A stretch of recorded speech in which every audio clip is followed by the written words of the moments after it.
Good morning at welcome to Sunup on 7. My name is Donata Samos-Card. And I'm Courtney Menzies. And it is July 27th. We're super excited because guess what? We have whelping, helping. Dry, overburn. So no juice in this? No, Dry. He might choke when he forgets two cups of tea at this point in time. Juice is gonna be in this morning, serving up a lot for his beef, and it's been marinated over this week. But besides from that, we also have exciting segments coming from Friends for Conservation and Development, talking about their new rangers. And what else do we have up our sleeve? We have NCC coming in talking about the Ebotong Festival, so stay tuned so you can find out if you want to attend. Emancipation Day is coming up very soon this weekend, so we want to enjoy the holiday, but we have to understand how we celebrate it. All that and so much more. You know how this works. Put your comments in the comment section. Make it live and chat and disrespectful. Of course. Shall we get to the couch? Yes. Oh.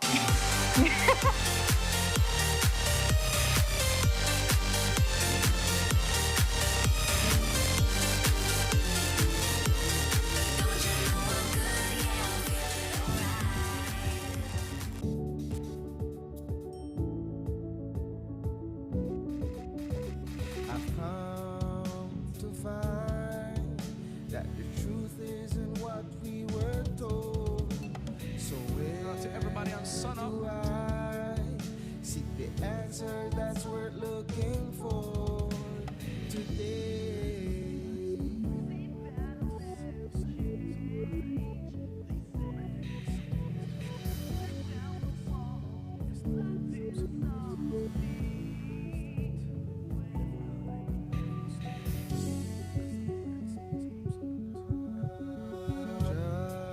Just in time, and he's here to talk to us about writing appears on the show that we're on right now.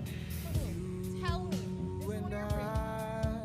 we're the first ones to see. And we're going to be talking about the hot shush that has been happening world over the that we weekend. see may seem that will never change. They say, but if you tear down the wall that's blinding us all, you'll see the way today.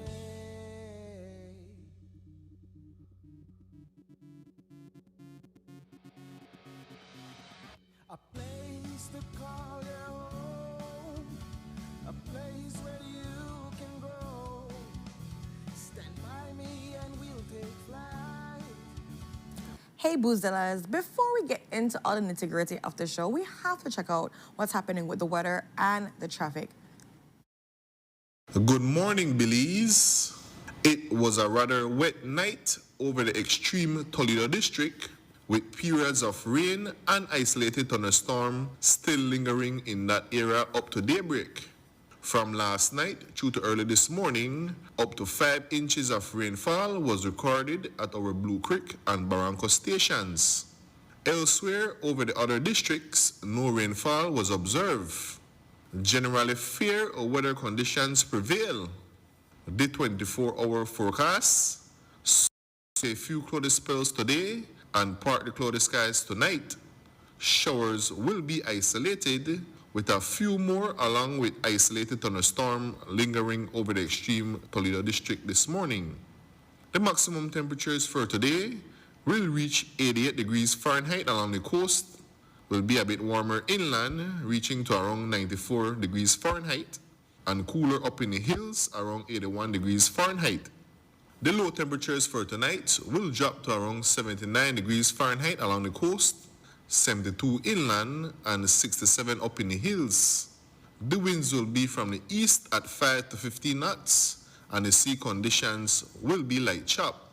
A high tide will occur this morning at 9 minutes after 8, followed by a low tide this evening at 3:53, another high tide tonight at 9:50, and another low tide early tomorrow morning at 2:31.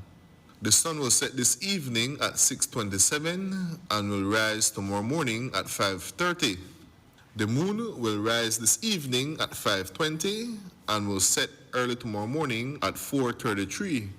The outlook for Tuesday and Tuesday night is for generally fair weather with only isolated showers expected. In a tropical weather outlook, no tropical cyclone development is expected over the area during the next 48 hours. For a review of our forecast and other products, please visit our website at nms.gov.bz. Our next forecast comes out at 12 p.m. this afternoon. With that, we end this morning's forecast from the Belize National Met Service.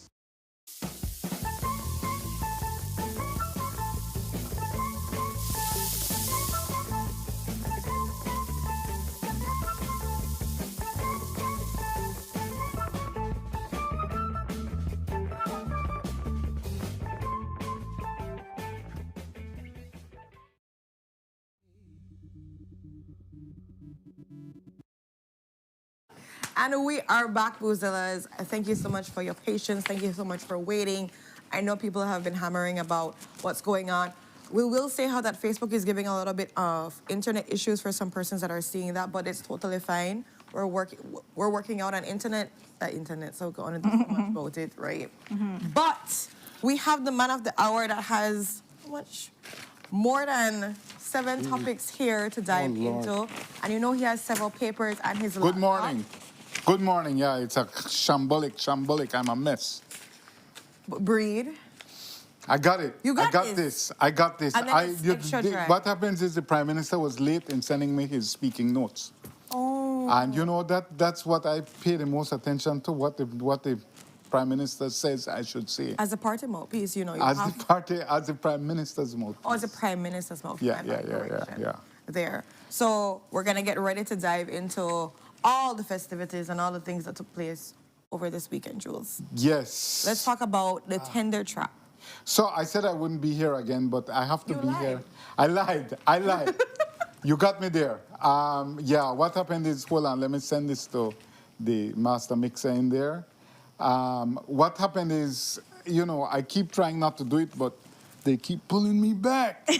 The point is that, you know, there are some burning issues that come up that we just have to address, but we have no time. So let me finish my soliloquy and move on. What's the first thing we're talking about? Tell me. The tender trap, the Taurus rifles. Yeah. So let's talk about the BDF tender document. We only have one, right? We only have one that was leaked to us. And I keep saying that we need to get all. And I want to say what the CEO said, that there are, I've said this before, that there are national security considerations. I do not agree with that because we publicize the tender. The tender is published. He that is tender boss. Tender boss. Francis Usher, that tender boss. Yeah. So he puts out the tenders, he advertises them. So if your enemies wanted to see what your supply, how much thing you need, they can see it. It's published in the papers and online. On Facebook and everything. Right? So you're not tender boss, so there can be no, I believe, no justifiable reason for not releasing the tender documents, except that there is a willful suppression of information because of what we can see when we see the tender documents.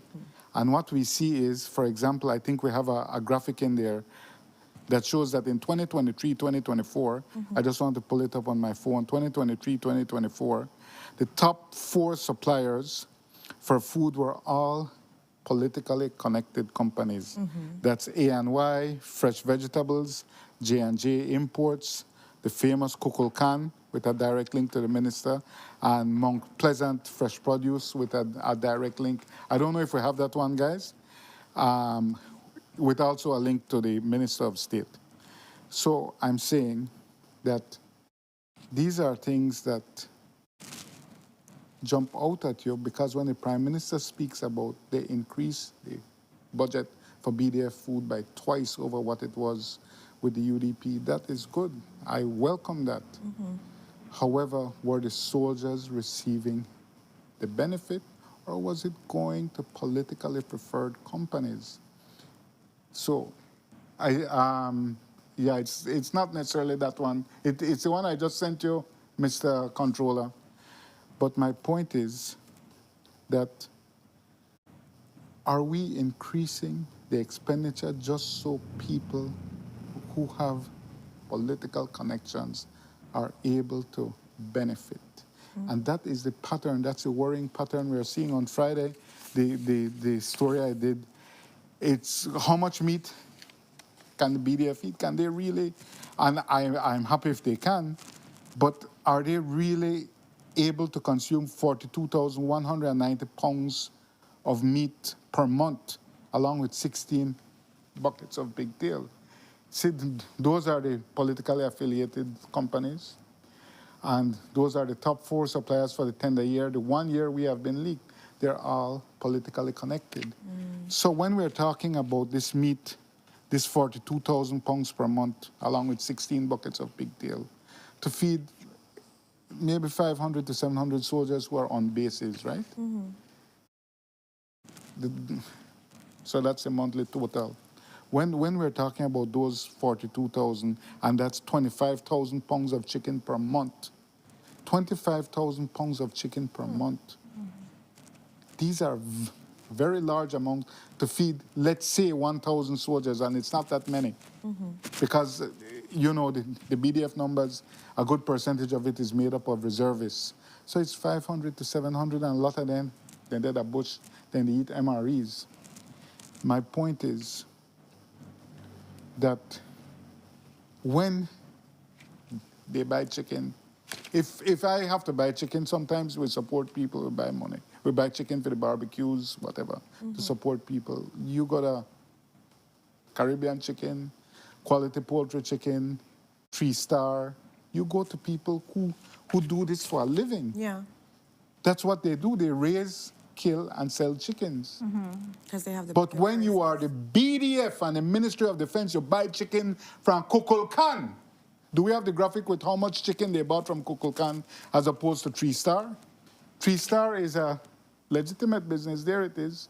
970 pounds from 3-star. But Kukulkan in Corozal Southeast, co-owned by the minister's secretary, former minister, you buy 24,550 pounds a month from Kukulkan. Kukulkan no raise chicken. So they buy it from somebody and sell it to the government for an increased price. The price they sold it for was $3. You can see there per pound, $3 per pound. When right now, that's 2023.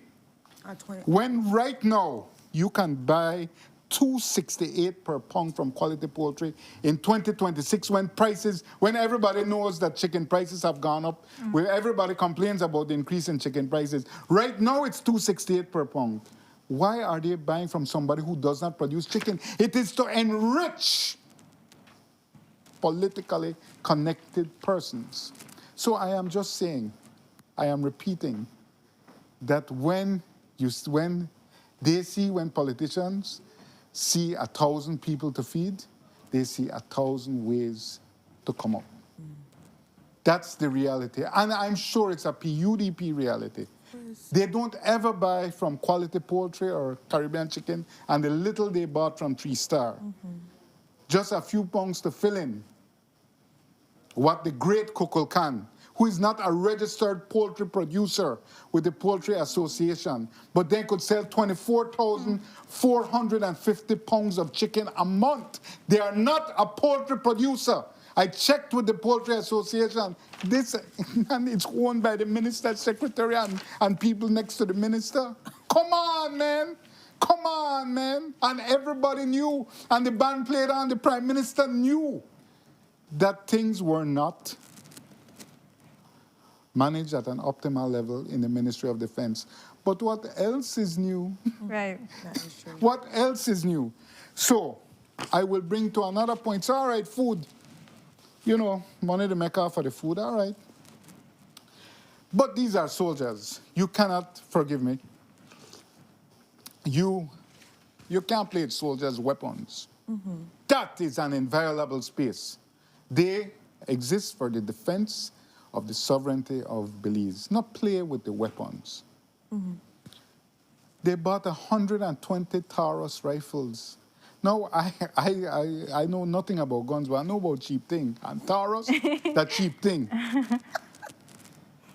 Taurus is an inexpensive weapon suitable for civilian use or recreational use. It is not a weapon for industrial military use. It just is not. It's not made for that purpose.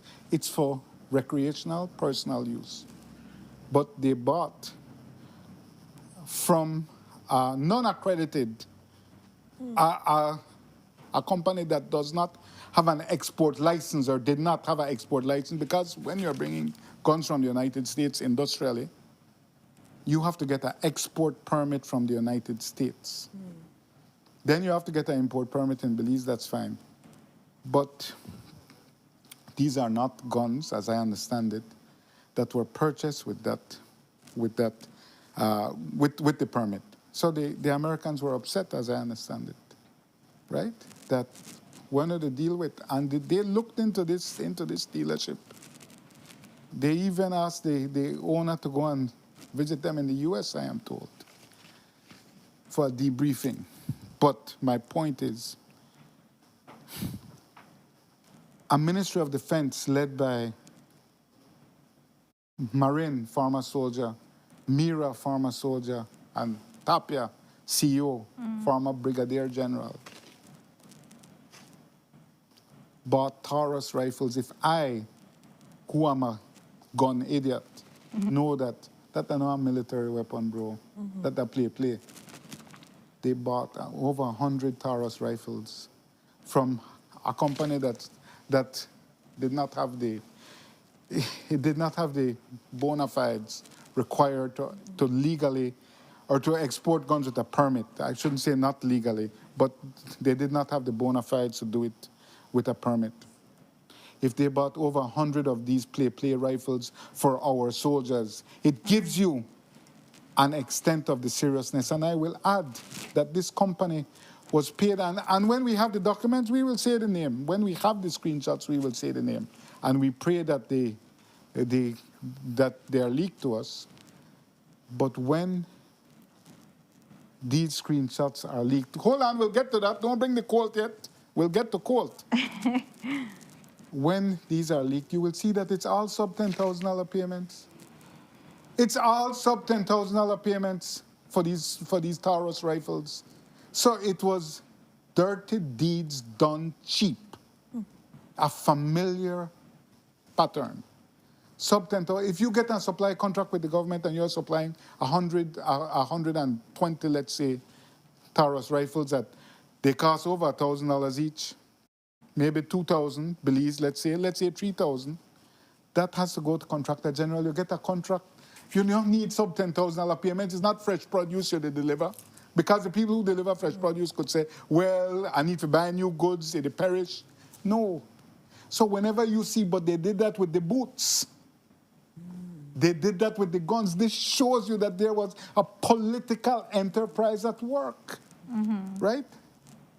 So they bought, and that had a material effect on March 2025 when Florencio Marin Jr. was not brought back as Minister of Defense. Those same payments for those Taurus rifles, sub 10K. But in time, hopefully all the information comes out. We should not have to beg for this information. But that is what they're making us do. So now the CEO has refused to provide the tender documents, claiming to me a completely false national security concern. And we have to apply for it under Freedom of Information, which will probably be denied, and then you have to go through the process. There's no ombudsman, so who do you appeal to? Yeah. This is a deliberate, complete strategy of frustration, suppression of information, and obfuscation of public business. Anyway, so I want to talk about the Colt rifles, because now they are getting Colt rifles. That is a good grade of weapon, good, American-made, After the fact. brought in legally. M4 carbine. This is what the soldiers are getting now. Colt rifles, those are military grade. Awesome. You can see the price in US, $1,047. You may get it up to $1,500. Okay. So, but right now the BDF has already gotten 300. But where was the tender, we asked? Because we have to see if, again, self-dealing arises. Because they've gotten, my report say, 300 of these rifles already, and they plan to equip the entire BDF. 300 let's say it's 3,000 Belize each. I'm sure it's more, but let's say you buy it for 1,000 US, you land it in Belize for 3,000. Yeah. Government doesn't pay duty. Let's say it's 3,000 Belize each. So if they provided 300, that's already $1 million, 900,000. Right? So these are questions we plan to ask this week. The information is not complete yet, but was there a tender put out? Did it go through the normal requisition process at BTL, or was it just, as multiple soldiers have reported to me, sometimes things just show up? Because the BDF have a very specific protocol dealing with requisitions, dealing with the FO and the F4 at BDF and the financial officer at the ministry. There's a very specific process for when things are going to receive, but are going to be received, for when supplies, equipment. But sometimes things just show up. After the They come through a hole in the air. So we are going to be asking about these Colt rifles if they met the requirement, because it's a huge contract. It's a good weapon. So that's an improvement. Yes. Amen. Colt rifles, grade A, military grade. However, was it just a friends and family deal, or a related interest deal, or a self-dealing deal? Or did it go through? All the information I have says that it just showed up. It never gone through the normal protocol.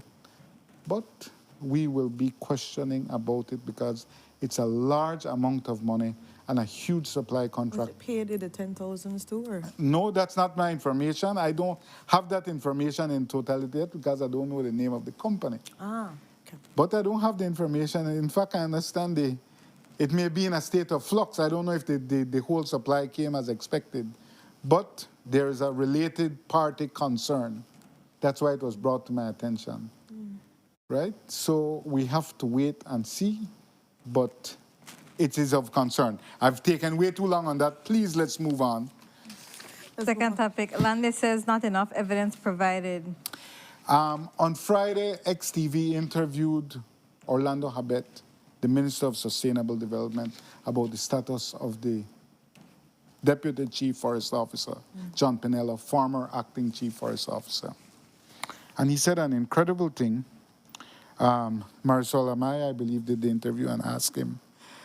He said that because John Pinello is on an accusation from Cesar Godinez, is on the accusation that he received a bribe. And we have the letter, gentlemen, we have the letter from Cesar Godinez making a formal complaint. I don't know that he needed to make a formal complaint because he gave a very explicit and totally pellucid explanation of this alleged corruption on Channel 7. I'm formally reporting to your office incidents involving requests for payments or services by the Deputy Chief Forest Officer. On several occasions, he reached out to me, seemingly prepared to assist with companies' requests, making it seem that only his office is able to help, only in return for payments, which he said included shares in a new company. We stress this is an allegation, right? Just scroll up to the last line, guys. Mr. Pinello has denied these claims, but he says, I am in possession of evidence to support my complaints. I can be reached at my cell number. Right? This is the complaint, because they said they didn't receive the complaint. Although all the evidence was put on Channel 7. Okay, guys, switch off it, because it's only an allegation, but there is proof that monies were sent. We have shown that proof of direct deposits received of a shareholding in a company, which Mr. Pinello said was not his doing. That is not an easy thing to do, and it makes no sense. Why would you give someone equity in a company which anything has value? Even Stuart Leslie knows that. But my point is, because he's a shareholder in a company, but let me not go there. And the Spice Boys were a company name. Anyway, but I'm saying that it asks. Marisol asked him, he said that we set up a committee internally to make a small committee along with the chief executive officer. And he said, so Marisol asked him, did the committee clear him of wrongdoing? And Orlando Habet Landis said, maybe not in those words. I think that there's not enough evidence provided. Jano. Now there is many things. You can say the evidence is not credible. I don't believe the evidence. But there has never in the history of journalism in Belize been such explicit evidence. Have I ever seen such explicit evidence alleging, I stress, alleging corruption in a high office? There are direct deposit money transfers. I think we have the transfers in the original story, Mr. Controller. But I'm saying there are money transfers that are made in even amongst $5,000, $3,500, etc. Even amongst indicate that usually when you're buying things, you have sales tax, etc., so it's 42 cents, whatever. Never in the history of journalism has there been such explicit evidence. So Orlando Habet, who is accused of self-dealing, and I will get to that, Orlando Habet, there is not enough evidence provided. Unbelievable statement that you would make. Do they take us for fools? Do they think that people know watch the news? Do they think that people are not informed? That we know to try to tell, we know to show people these are the allegations. Now, what happens to John Pinello is not a matter for me to decide, but there are substantial, concrete, and credible allegations of wrongdoing. And to say, I think there's not enough evidence. My goodness, you can say I don't believe the evidence. You can say I believe it's all AI images that made it up. You can make up whatever fiction for crucifixion that you wish. But do not say there's not enough evidence. The man said, please contact me for evidence. They did not contact Cesar Godinez. Orlando Habet does not want to know. He does not want to know because there's a culture of corruption in the forestry department that has existed for many years. And we have finally peeled open an angle that you can see it. And Orlando Habet does not want it opened. And it brings into question complicity. It brings into question because we see Arch Timbers, which received a 30-year logging license, is co-owned by the minister's son. He and his son initialed the agreement. He as minister. It's not that one from Arch Timbers. That's when Mr. Godinez, who also bought into Arch Timbers, and that's a whole other dispute. But we can see, forgive me, I talk too much. Thank you. But my point is that we can see that there is a credible circumstance of self-dealing when the minister awards a company co-owned by his son, and the son of the former chief forest officer awards him a 30-year concession. So I'm saying that on the surface of things, yes, there's the Arch Timbers license. On the surface of things, it would appear an outsider may draw a conclusion that, well, of course you don't want to look at the evidence. You don't want to call Mr. Godinez to see any evidence. Because if you open up that can of worms, it will lead to many cans of worms. And I am saying there is a problem with the management of our forestry resources. I have heard stories for years. It is rife with corruption. We had a very frightening incident the other day where a firearm was allegedly pulled on a senior forest officer. Yeah. Very serious business. But that story is not as simple as it may sound. It did not happen as an A-B event. It was a consequence of many prior events. Because I know that a logger had also alleged that the forestry department took his logs and was trying to sell them to someone in one of the Mennonite communities. Allegation. But they had video of a person, of a forestry employee who's not a forest officer, arriving at the place. It's a story I looked into, but we couldn't get, because there are no good actors.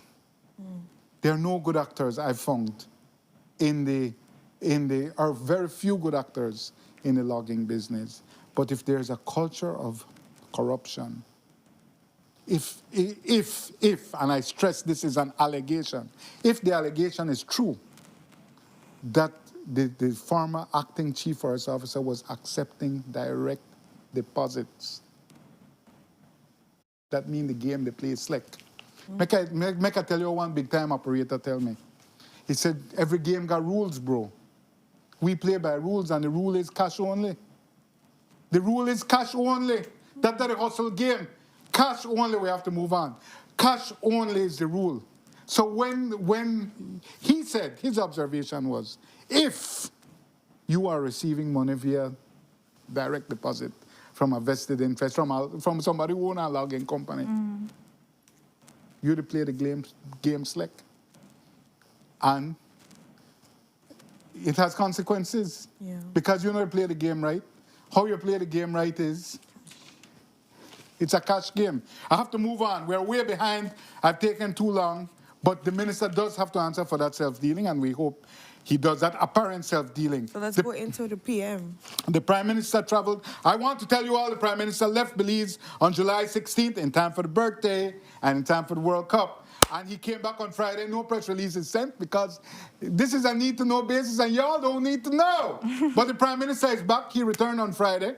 I missed him at the airport. I think that's why he sent me the notes late today. But the Prime Minister returned on Friday after a meeting on Thursday, sorry, with Deputy Chief Mr. Landau. Right? This is a very ranking person in the State Department. That's a file picture from April. We don't have any pictures of the current meeting. The Americans and the Belize government sent out a very bland and mayonnaise release. Nothing to it. No useful information. Deputy Secretary Landau. It's a very high-level meeting. It's an important meeting because the Americans have a stone in their shoe. And the stone in their shoe, those Cuban doctors. And it's coming to a head because Belize, they're saying, if you don't act by the end of this year, we will have to withdraw all support. And I think that the Minister of Foreign Affairs, Francis Fonseca, for both symbolic and pragmatic reasons, has taken a different approach. He will not, I don't think he's minded to, I can't say what he will or won't do. I do not believe he's minded to succumb or to be swayed by the American intimidation, right? Against Americans say it's forced labor.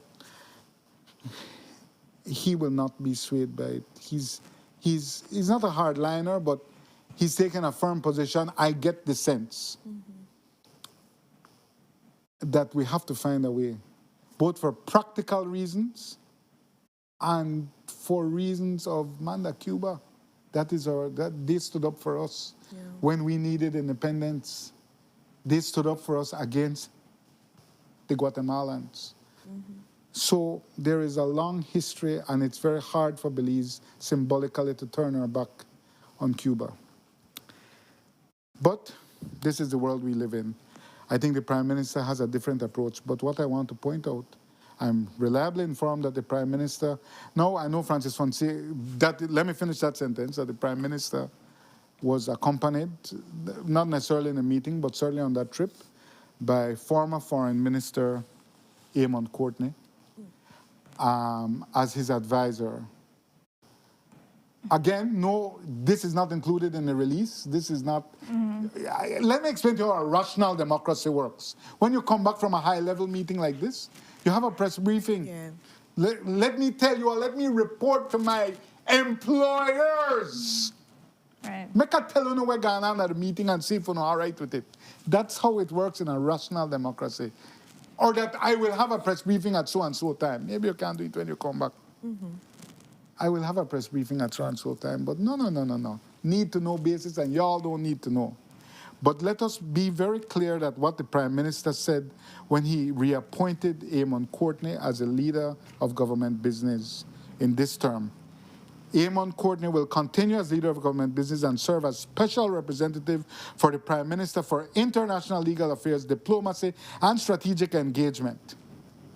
So he created, in a sense, a shadow Minister of Foreign Affairs within the Ministry of Foreign Affairs.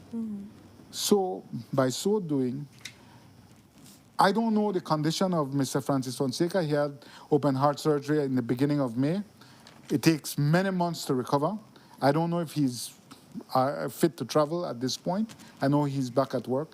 But I believe, just based on the few facts that I know, that he was snubbed, that the foreign minister was snubbed, and I believe that he was snubbed because he has taken a hardline position, or what will be interpreted, I believe it's a moderate position, but it will be interpreted by the Americans as a hardline position on these Cuban doctors.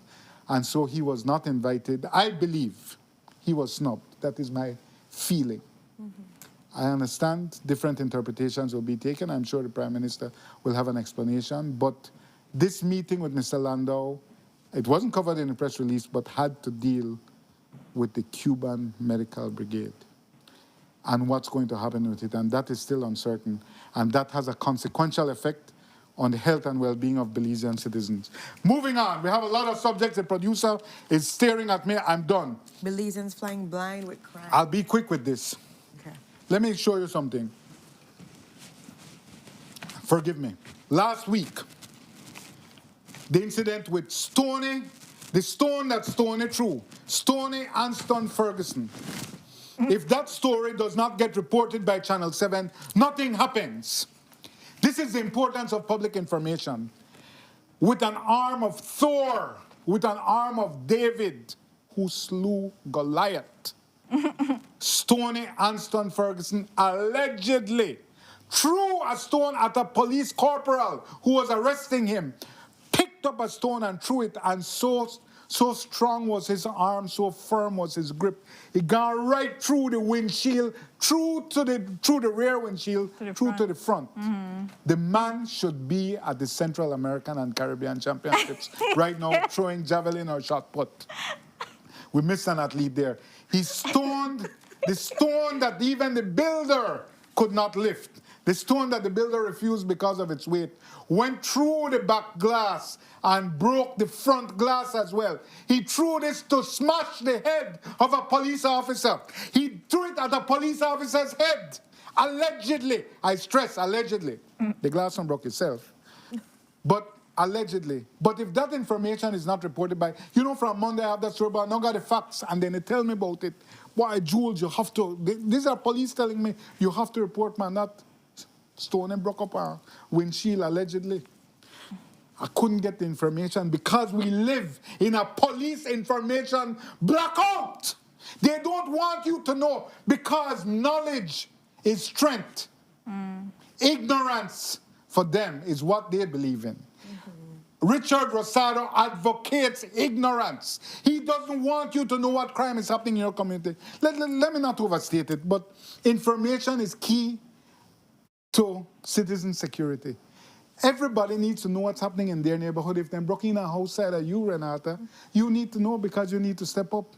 If somebody was stepping into somebody's car or whatever, you need to know. Yeah. An informed society is a safe society. Information in a democracy is a key aspect of citizen security. Information is oxygen in a democracy.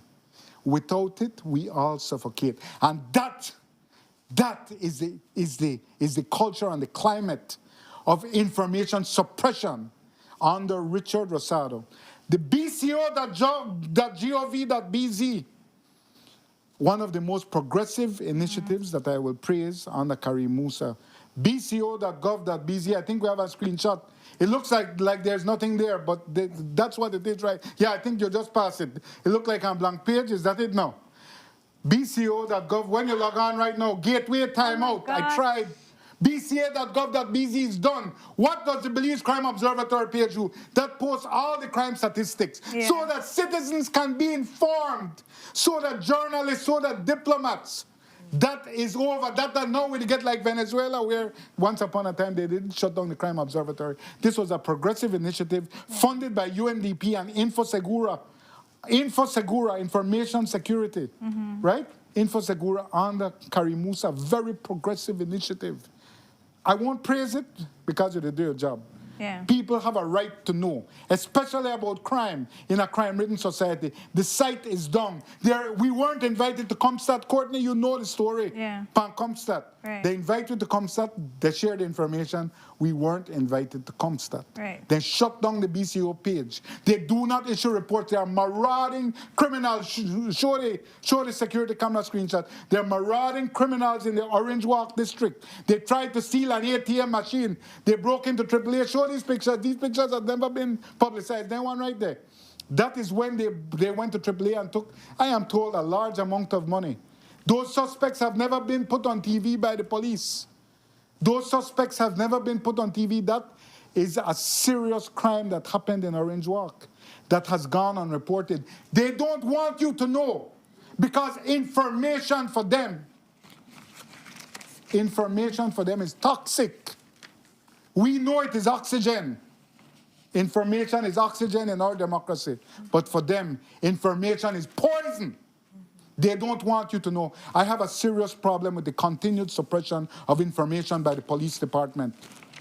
I told you all weeks ago when there was an attempt, a successful directive to take all the information out of the blogs because it's being shared with too much media houses, right? The police reports that were leaked to us in the interest of public security. Mm-hmm. It was leaked to the media houses in the interest of public security and informed societies, a safe society. They took a direct initiative to shut that down. So you can't get reports. So we did in a newsroom, boy, crime really gone down. Crime has not gone down. The reporting of crime has gone down. Yeah. And we are failing to report crime because they are not getting out the information. They're actively suppressing it. This is like 1980s era Belize. Mm-hmm. This is like 1970s. I told you all the story when the premier used to read the police report to the young journalists. He would read it. The premier.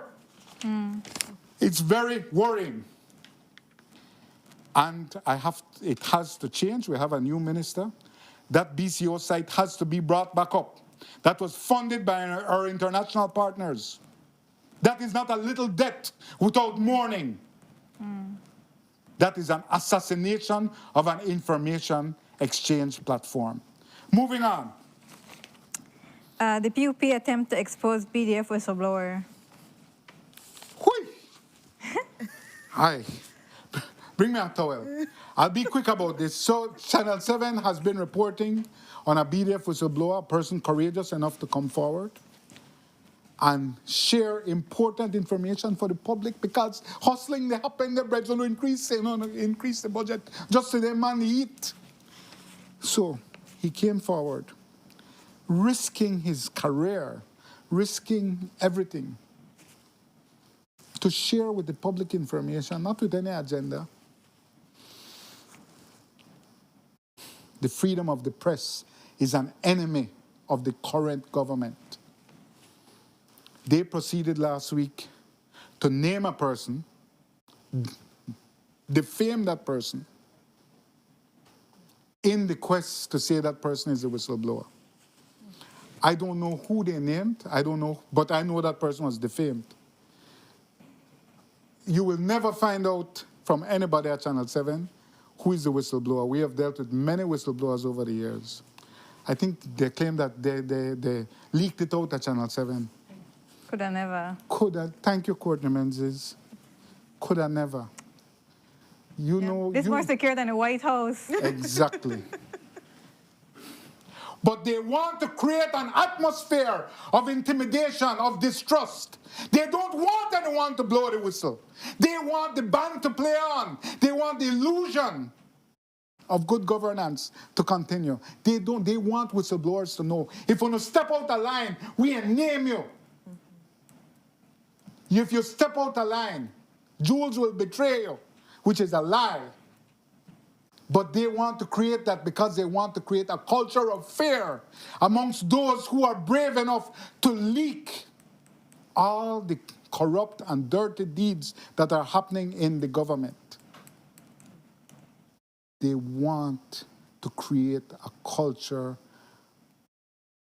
that if you do this, we will name you. We, the government radio, This is on Whip Radio last week, sorry. I don't listen because the only thing they talk about is me. That's the thing I want least to hear about. But I'm saying that they named this person on the whip, or they named a person, and they defamed that person. And I hope they get a lawyer letter for it.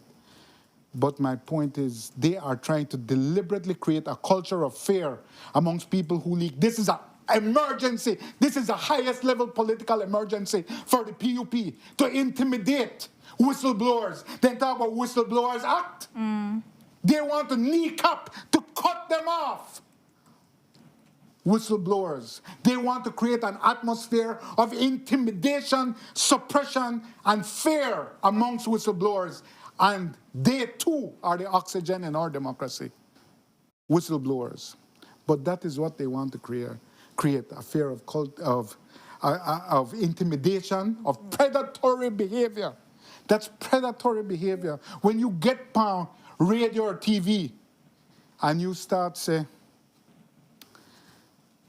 so-and-so is the whistleblower, with the name there, with the do this, with the talk about their business, that is predatory PUP behavior.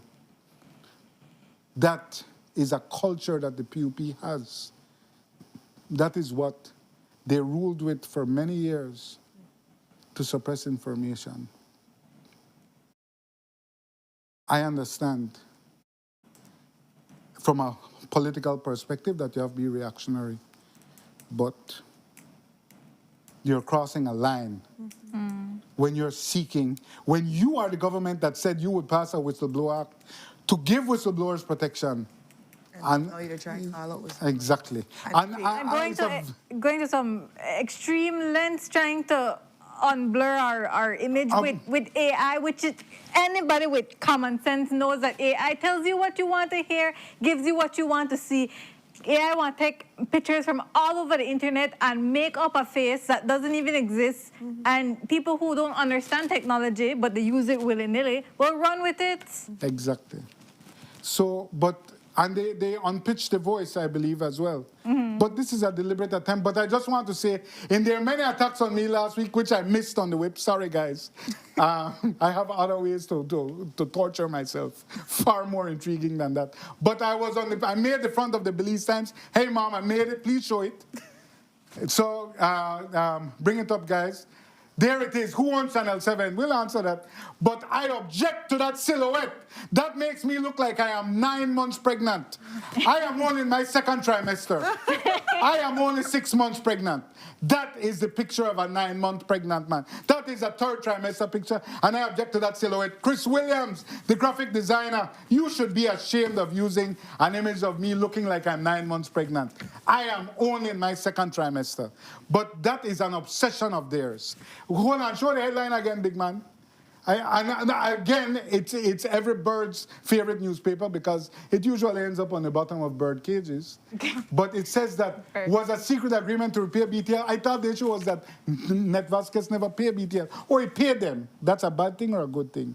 So Net Vasquez used money from a sale of shares to pay BTL.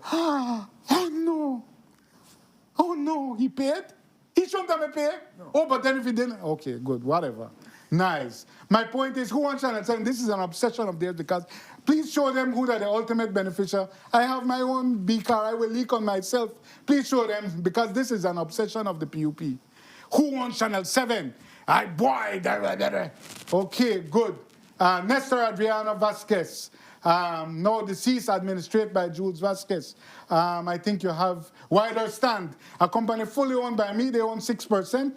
I have the company documents on my desk at home. Octavia Hazel Vasquez, deceased. You'll see it says the name, but show the ultimate beneficial owner. Show the ultimate beneficial owner. The next page, the directors, there they are. Don Vasquez. The next page, though, the third page has the. I think we have the third page, the ultimate beneficial owner. That's a critical page. I want to show. I will show them. UBO, it's not there? Is it there? Ultimate beneficial owner. There it is. We will see it now. God, I wish I never had spent so much. You know have it? Hold on, we have to show it, man. Please, let's have it. The ultimate beneficial owner, can we do a drum roll? Do we have it there, guys? Can we do a drum roll? It's not there. Yes? Not there. No. No. It's not there. Wow. Hey, with chest This tight. is it. Hold on. I screenshot this now and send it. I really don't want to spend so much time talking about my broke backside. Somebody say Adrian, know your middle name? Adrian is my middle name all day. Named after my grandfather, my granduncle, Adriano. Hold on. This we can't afford to miss. I'm sorry if I didn't include it in the thing. Maybe, you see, that's another form of obfuscation, right? My goodness, it's 7:25. We have to finish. 1 second. Please bear with me. Bear with me. Ultimate beneficial owner. Now we will see who is. I sent it to you via WhatsApp, good sir. But my point is that this is a deliberate strategy to attack a journalist. To attack a journalist. That's now a reactionary phase of the PUP, right? To attack a journalist, to attack me. Because I'm bringing out the public information, and all of us are, but they want to deliberately attack me because nobody knows stone empty mango tree. Hold on, not that page, the one I just sent you, sir. Via WhatsApp, you have it? My goodness, it takes so long to get on this thing. And I really don't want to spend no more time on a useless information deal with PUP and nonsense. Is that it? Do we have it? Ultimate beneficial owner, there it is. Jules Adrian Vasquez. Please, could we check if there's another name beneath? Because I think the implication is I have a fairy godfather. If I do, or a godmother, if I do, please come and save me. Scroll to the bottom, please. Is there another name? Please tell me some big time. No, that's it. I am the ultimate beneficial owner. That's the bad news because there's no benefit at all. Channel 7 is not a profit-making company. It's a private company that's not for profit. But I should say that, so there it is, the ultimate beneficial owner. But my point is, it's all just noise because they want to distract from the message. They don't want me to do this, right? They don't want the public to know anything. They want me to retire, right? So I'm just saying it's just a lot of noise. We spent way too much time on that. So irrelevant. Please. Have a lightning round now. It's a lightning round. So PUP sets municipal convention dates. Yeah, we'll move on from that. I just wanted to show the John Briceño video. Move on. We have the video of John Briceño. Play the audio if we can, though. I just love the start. I want to get the start. You may help approve this video? Yeah, hold on. Do we have the audio? National headquarters. No, bring it back to the start. We need the audio at the start. Here And how it opens. National headquarters. Bring it back in to the Belize. start. Hi, everybody. Hi, everybody. Okay, hi everybody, that's it. National Hi everybody. Yeah, so John Briceño had a meeting then. He does stand-ups. He's the content creator-in-chief. John Briceño, our content creator-in-chief, Belize's top influencer. My point is, hi everybody. Bro, that was cute like 5 years ago when like it was like disarmingly dumb. Right? Like, you know, it was just fun. It was cool. But grandpa, you gotta move on. You gotta move on. Done with the hi everybody. This and all that. But the best thing he said in there, are we able to play it? The best thing is say, we have made mistakes. We have made to play it. Yeah, go ahead. Visiting in your homes, we're going to continue to convince you that we must have a municipality in your community that's being managed by the PUP. Once again, thank you, and the work continues. Oh, But I can tell you that as a government, yeah, play back the part. Rewind that a little bit, yeah. Yeah, when he said we made mistakes. Preparing for the municipal elections in March of 2027. Our municipalities have worked hard over the past 3 years from north to south, east to west. And I believe that next year, we need to give them another chance to continue the work. I can assure you that we are going to be working very hard. We're going to be visiting in your homes. We're going to continue to convince you that we must have a municipality in your community that's being managed by the PUP. Once again, thank you, and the work. It's in the beginning. It's in the beginning. Yeah. Anyway, it said we made some mistakes, but the point is we're fixing it. Anyway, that's what my boss, John Briceño, told me to hear. Sorry if you all had to suffer through it. But you know, this hi everybody, it's so played out, and it's indicative of a politician, like so many, he's just like a wind-up toy. It's like these little dolls, you pull the doll. My daughter had one, an Elmo, As a child, you pull it, and then the Elmo says, "Oh, tickle me, Elmo." It's like you just pull the string. Hi, everybody. Hi, I'm John. I mean, like it was cute for 5 seconds, but bro, this is another time. Move on, Grandpa. You can't keep trying to pull the same stunt. Anyway, moving on. Lightning rounds, gun license corruption persists. You know, I've been hearing for weeks that I want to say there's a gun license and firearm control board. Forgive me if I got the name a little wrong. Made up by people of integrity. The chief magistrate, the CEO for national security, the deputy commissioner of police. I believe the board has high integrity. But there is a corruption that exists.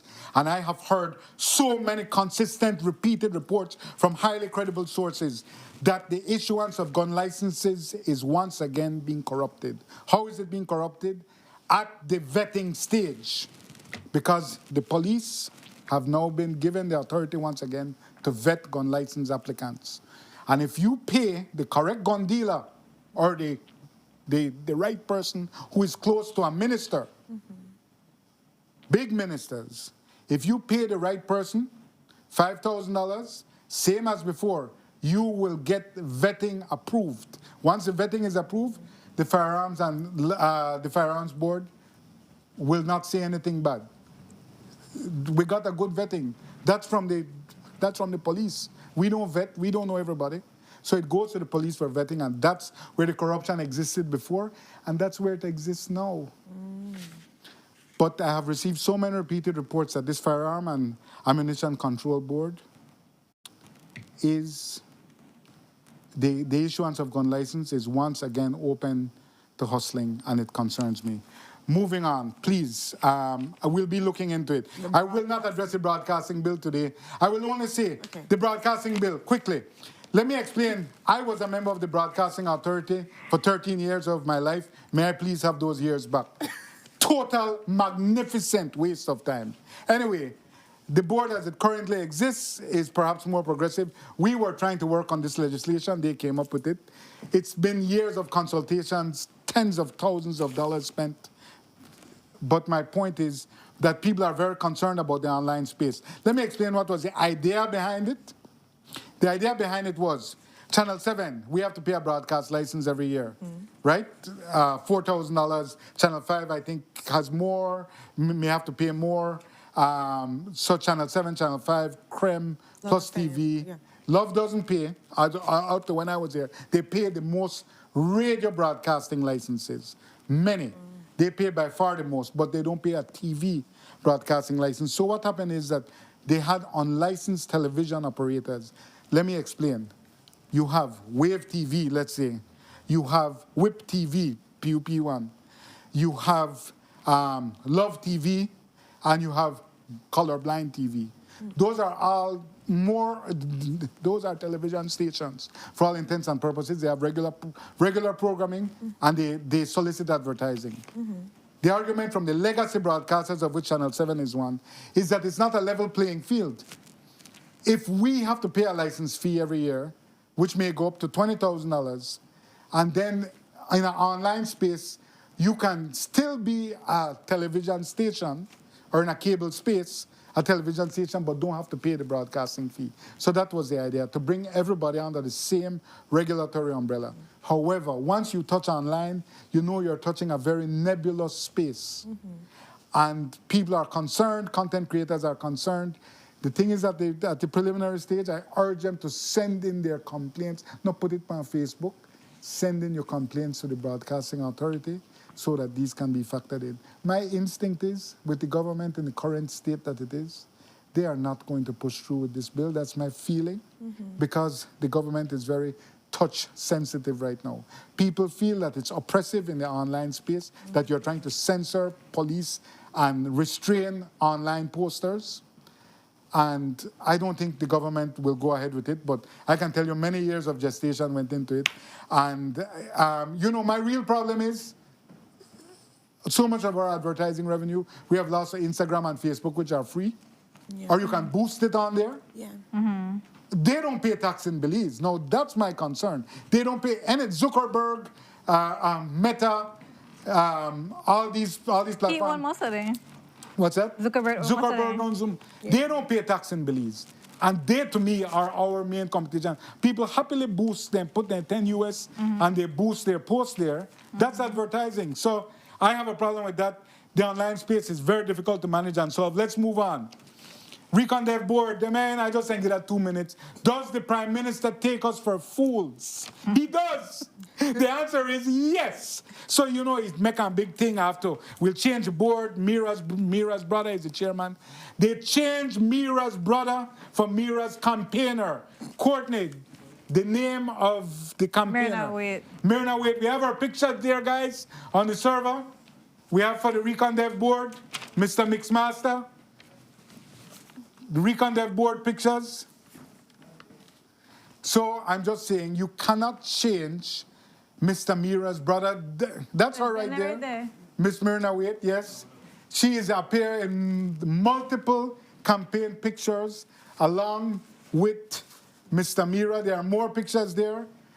She is a functionary of the Mira political machine. We reached out to her last week for a comment. I wanted to give her time. So they reconstituted the board, not with Brian Mira as the chairman, but with Mr. Mira's campaigner. It is unacceptable, but of course it's unacceptable because the Prime Minister is now playing a shell game. He's moving a ministerial brother for a ministerial campaigner and thinks he's doing magic. Everybody can see what you're doing. This is taking people of Belmopan for a fool. You're replacing the minister's brother with his campaigner. Totally transparent, laughable, and unacceptable. Let's move on. Let's move on. Lover boy turned local boy. Lover boy turned local boy. Oh, man. You know, a lot of people, we have the Lover boy video from this weekend, guys. You know, so can we show the video, Lover boy? You know, a lot of people made a talk about it. So Lover boy, very hype, very hype, very hype, very hype. Anyway, company stage. Yeah. And there's a lot of jumping. What the part we grab ballet? Oh. No, you know, when you reach at the front of the stage, then you grab and jump. Okay, wait for that. Yeah. All right. Like, and then toe away fall down. Ooh. So people have taken a very adverse interpretation where they're going Lover boy the trip, Lover boy high. I do not believe he's high. I think that's just now a part of his performance that they overdo. I believe he's overdoing, yeah, but what do I know? People think I overdo all the time, and I think they're right. But my point is that, you know, I don't think he's high. I think that, you know, he said it on my show, I'm not okay. I think, you know, for those of us, and he said he's one, who struggles with anxiety. Yeah. Sometimes when you're a very anxious person and you're put on a stage, you start to fool. I've done it many times. I think I do it all the time. Yeah. But my point is that anxious people, we compensate for anxiety, me, by overdoing. Yeah. I've done it many times in my life. And maybe that's how he deal with it. He spoke very candidly about his battle with anxiety. And maybe that's how he gets out of his head to do it. But and, you know, they're saying it broke on TV, the Thursdays. Like, he overdo. Yeah, to me, he's overdoing, but I'm a 56-year-old idiot. Like, I can't even dance to his music, so what do I know? If the crowd loves it, it's entertainment. And if it's not entertainment, you know, there's a great song that says, if you don't know what you're doing, babe, it must be art. So I will be on the side of artists. Moving on. Last one. I've been too long. Best hopes for Belize under 20 at 2026. Are we able Central to... American and Caribbean Games. Are we able to show the post from Mr. Cod? First, I want to talk about the Central American champions, the Belize male national volleyball team. The first time they beat the Costa Ricans on their home turf, and they beat them twice. These are Goliaths. These are giants. Do we have the post from Brighton Cod? Yes. He made very salient points in this post. Right? He said that I believe the team was disrespected. And I believe they were disrespected because when they passed by our office, all of them put in one truck back. Yes. Like so. And we have the video of the truck back guys. All of them crammed into the truck back like Yes. cattle. All of them crammed in at the truck back. The next vehicle, the vehicle after this, and you'll see the vehicle after this, all the excellent gentlemen, the incredible athletes crowd up in a truck back. To me, it wasn't a good look. Like, you know, like it seemed very, very small. You know, we talk about mise en scène, right? Yeah. What you fit in a frame. Yeah. That's a very tight mise en scène to put national heroes. And I bring up the word of national hero because that's what they call them in North Korea. That's a repressive and authoritarian state. But when they have champion athletes, they call them the people's hero. Sorry. The people's hero. Those are the people's heroes. But in Belize, we treat our athletes, bring up the post again, guys. We treat our athletes like less than nothing. Our athletes are the best representatives we have. So, Brighton Card, a former player, made some very salient points. And if we could zoom in on them, guys. Courtney, you can read them for me. Yeah, so he's saying that, you know, very proud of volleyball history. Then he makes these points. You are all deserving of so much more. He says, number one, you could be first-time landowners. Number two, you could be first-time home owners through government starter homes.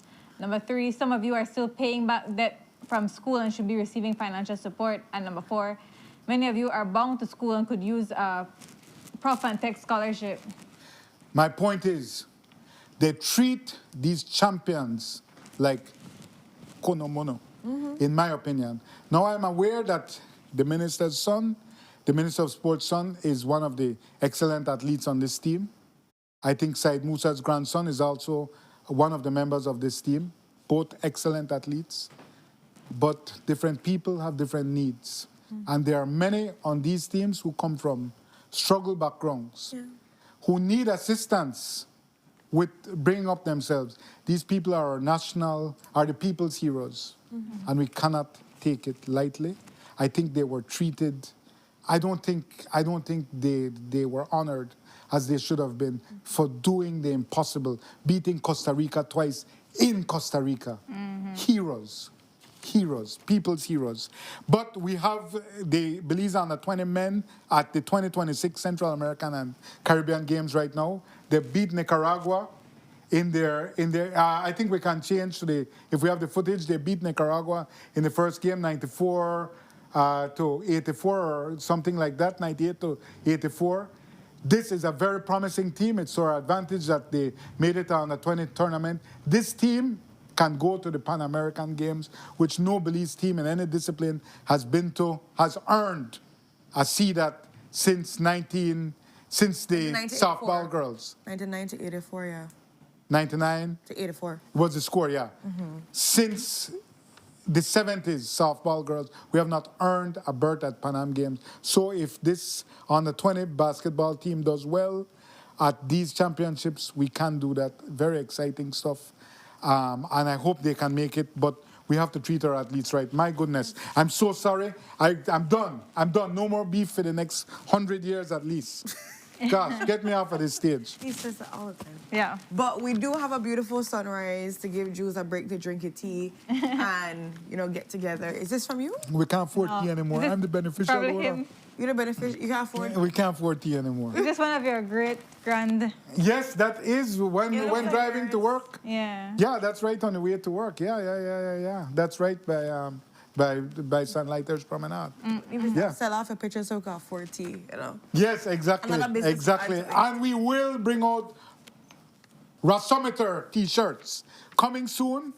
We spoke about you, about your asameter. Yes, at the broadcasting meeting, because I think we have to claim that word. That's a Creole word. We can't make the colonizers define what curse words we can use. Yeah. I think that the R word is a Creole word that we should be able to claim in our decolonized language. I think that is a statement of decolonization. So we will be having Rasometer t-shirts so all Belizeans can engage in this scientific exercise. Get me off the stage. Forgive me. We're getting him off the set, and we're going to go to our first commercial break, and we'll be right back. Stay tuned.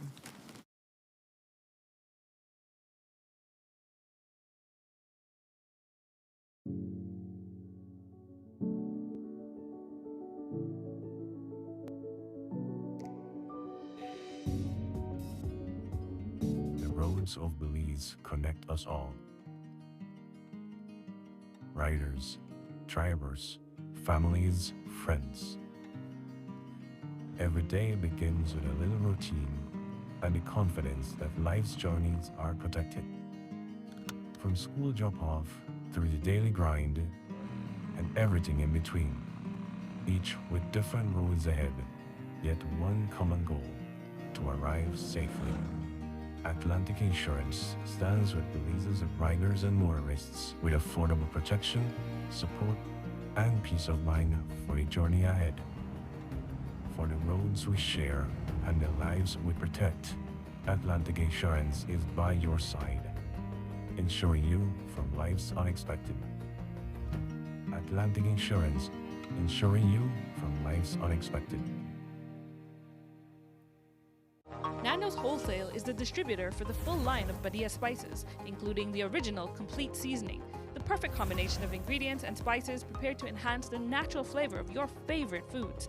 Also, cinnamon powder for all your desserts, fruits, and beverages, and as special dishes. All these are available in commercial sizes or restaurant packaging. Nando's products are available at your local retailer or contact us at 222-5000. From Corozal to Toledo, Nando's is proud to be serving Belize as its #1 wholesale distributor for over 35 years. Belize is growing, and as our nation grows, so does the demand for electricity and new energy solutions. More homes, more businesses, more opportunities.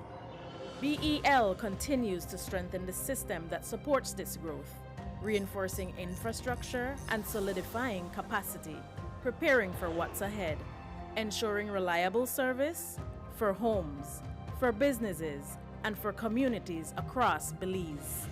Keeping the lights on every single day. Belize Electricity Limited, prepared for growth, prepared for Belize.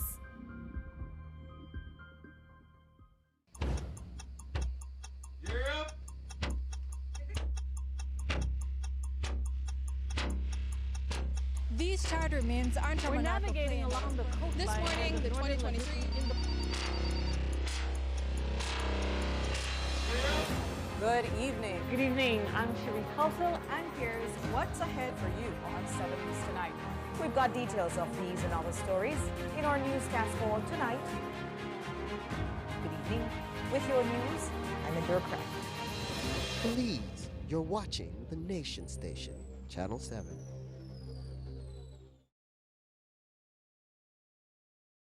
Wake up to positivity and inspiration. It's a fresh and diverse twist on your mornings. Tune in to Sunup on 7 every weekday morning at 6:30 a.m. right here on your Nation Station, Channel 7. It's the morning show you don't want to miss.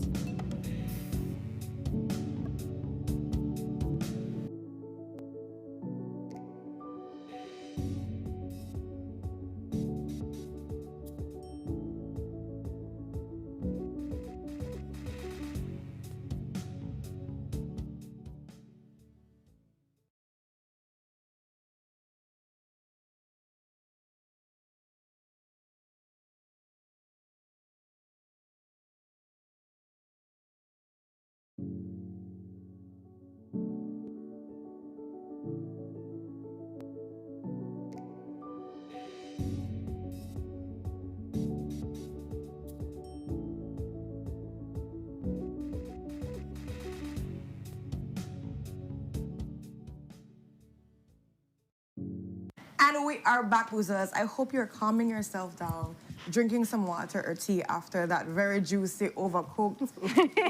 We warned you. All kind of thing beef that we had. We did warn you in the intro, and I just... Courtney made a bet that we're going until 8 o'clock. I said, no man, what the hell, 8:30? Both of us were wrong. So we're here with an exciting conversation because Emancipation Day is coming up very, very soon, and we have to celebrate big. So we have the national celebrations ceremony coming in. Commission coming in to talk about all the things of the festivities. So we have here, who was here last week, but here back again with more excitement, Ms. Kim Vasquez, who's the director of the Institute of Creative Arts. How are you doing, Miss Kim? I'm doing great. We had an amazing poetry event. Awesome. See, and that was leading up. Leading up, and so it's perfect. It's fitting. Here we are to talk about emancipation again. Exactly. And then, of course, we have members from the City Council here that are always doing fascinating things. So we know this collaboration is even more dynamic. Miss Michelle Smith, who's the communications manager. Hi, Miss Michelle, how you doing? Morning. I am fine. Looking fabulous with the pink. Thank you. Yeah, we match. All right. When it comes to the smell, never get the memo, but you know what? We love she either ways. The smell with the well. Who's the marketing manager? How are you doing this morning? I'm good, thank you. Are you cupcaking? No. I'm tired man right now. Tired man right now. But we're getting excited because although it's Monday, people will line up and they get ready for Emancipation Day that's happening this Saturday. Yes. August 1st. Yes. So let's talk a little bit about what is the vision. This is not something first time in the sun. No, of course We've not. been doing this. We've been enhancing it. Talk to us a little bit. Right. We've been adding programs and events to mark Emancipation Day. Of course, we know that that's the 1st of August, 1834, when the Abolition Act came into existence across most of the British Empire legally, because after that, of course, we went into apprenticeship. Yeah. You know, so that like, okay, you're free, but not really free. Free. Until 4 years later, when the apprenticeship period ended, and then we say we were fully emancipated. But when we celebrate Emancipation Day on the 1st of August, that is what we celebrate, right? Both the 1834 and the 1838, the abolition of slavery.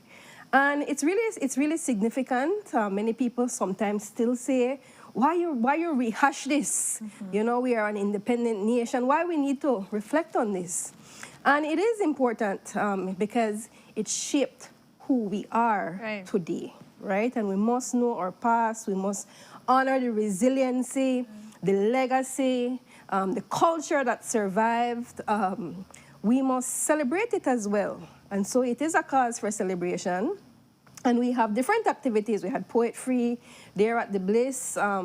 We have, of course, the Eve of Emancipation service at Queen Street Baptist Church on the Friday, the 31st. That really marks the commemoration. Okay, so at 10 o'clock there, with praise and worship. Coming into 11 o'clock, there is a really beautiful, really inspirational service that Pastor Stanford and his congregation puts together every year with a guest speaker. There's going to be one of the same youth poets from Poetry will read their poem there during the service. And of course, at midnight, the playing of the national anthem of Belize, and then cow foot soup in the churchyard and drumming. And belly done happy. Yeah, it goes right into the official ceremony at 9 a.m. at House of Culture. Live stream, everybody can tune in. That is also a really beautiful program, very meaningful. It has two ceremonial aspects, one from the Garifuna culture, one from the Creole culture, to pay tribute to our ancestors. And then at 11 o'clock, or thereabouts, we team up with City Council for Ibotong Festival. Shut the whole which is what we came to talk about this morning, but we have to set all of that. Why we have Ibotong Festival and why we need to come out there by Isaiah Morta Square and enjoy all of the festivities that we're planning. So, like you said before, we up the ante, we the lead up into different things and different aspects. So we shut down the place. Let's talk a little bit about how this setup, how this collaboration is working out. Because I know when the council come, you got some space ready for somebody, don't you? Some space left for somebody. Of course. So talk to people a little bit about what they can be experiencing. I see that we have flyers up there talking about the entertainment. Yes, we have a whole lineup. So people no can food. Stay, 11 to 8. Yes, yes. Food court. So look at the list there. I know. You and know it how goes on. You can't have one flyer with everything. Yeah. Because that's too much thing. Too much, exactly. Too much information. I want to hear about the rest. That means competition. Yeah. But that because we do not see the entertainment list yet. They just You see it? yes. Yes. competition. Lots of things happen. Lots of things happen. Lots of things. So rice We have and rice and beans competition competition. and porta bun competition. The rice and beans. And you win new for this amazing year. prizes. Yes. The rice and beans what? It's new. is new. That's a new addition. Last what we year try we to do did is to do powder more. bun, and I believe we had over 25 contestants. Wow. The judges, they said, please try hold it down a little bit this year because they had to taste so much powder bun. And how do you choose the winner? Like, how do And they it was choose, just powder right? bun competition, but people brought it with Cheese and hibiscus and bougainvillea and garnish. Presentation was Presentation, yes. fantastic. Right. Right? And how I could get in for being a judge for the rice and beans competition? Yes. Are you an expert in rice and beans? I'm expert in powder bun and rice. You're being expert in eating. I was just about to say that. Coconut milk and everything too. But I'm just excited to see us be able to have fun and commemorate. Celebrate culture. Celebrate culture, allow persons to bring in their flavor. 'Cause these competitions are amazing for people's belly, of course. But it's the idea of what the symbolism of powder bun is. And what to be rice and proud of our cultural heritage. Right? We eat it every day. We eat the powder bun and make it. But do we ever really feel proud? This is something we have. You know, this is something Belizean. And so for persons that are listening right now, we see the time is from 11 It's from 11 till 8 p.m. at the Isaiah Morta Square. That's all the way down Albert Street West, going to the Yarborough area. We have a wide array of different food vendors. Of course, you know, when we put our link out, it goes like fire. But you have to see anybody where want to come in? Well, you know, you don't believe to the council, But does we don't it? turn people back. We don't, you know, yeah. in a real So they life. are fine while they parking at the Even if you have to shut down the next street. You got that right. So drinks, food. Yeah, you have, we have, I'm glad that Ms. Kim gave an overview of the history because it's good to know your history. Yes. And also at this festival, you can come out and learn some more history about Ibo Town. But yes, the Belize City Council is proud to always team up. Of course, we are a council that we always promote local economic development, very inclusive. And so having this festival is, you know, we are proud to be a part of it. I must say that it is sponsored by NCC, and we are teaming up with NICH and the other entities. Across niche, all our siblings, all my niche siblings. We're even trying to bring in the Institute of Archaeology this year. So the Museum of Belize will be running their annual train tour. Their historic choo-choo train will be out there. You get a train tour, and you get free entrance to the Museum of Belize. So you get that nice historic tour to make stops. And that's needed. Right, and that's right. That's an activity that you can look forward to out there. There's the free kids zone that City Council always does. And you know, in our kids zone, it's snow cones, cotton candy, trampoline, bouncy house, face painting. You have the kids ride. So, you know, where do you want to be August 1st? Come out, bring your children, you know, spend a day out there with your family, enjoy the food, enjoy the cultural booths.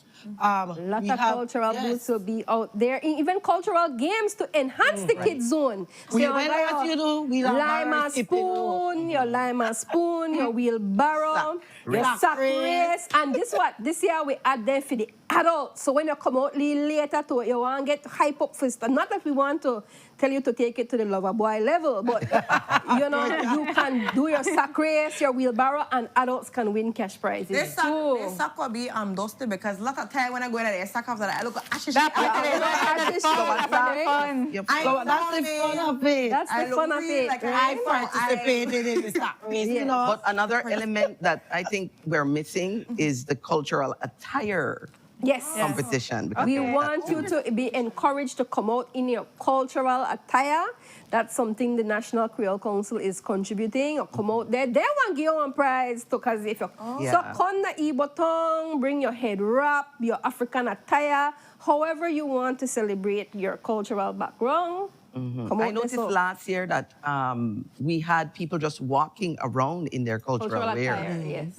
So I think that was a really nice initiative So for it us makes to, sense to add it as a competition. So they will have somebody secretly just to watch. Yes. And it's like, all right. Make sure you you go by the National Creole Council booth. I want to profile front of the National Creole Council booth. And we really have to, we really have to also thank our cultural partners as well, the National Garifuna Council, the National Creole Council. There's going to be a lot of educational, a lot of engaging things out there. Nice. In addition to being able to buy, the artisans will be out there. How can I forget?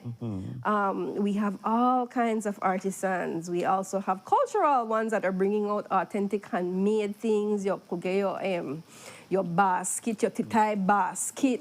Yeah, all those things will be cultural bag. Your cultural bag. And if we get cultural outfit too. Yes, yes. Our next step for next step. I don't know if we have, because imagine me come out and I say, you know what, I want to look good too, and I buy my outfit right there. That's an idea. Right? That's a very good idea. I put that in your hand, man.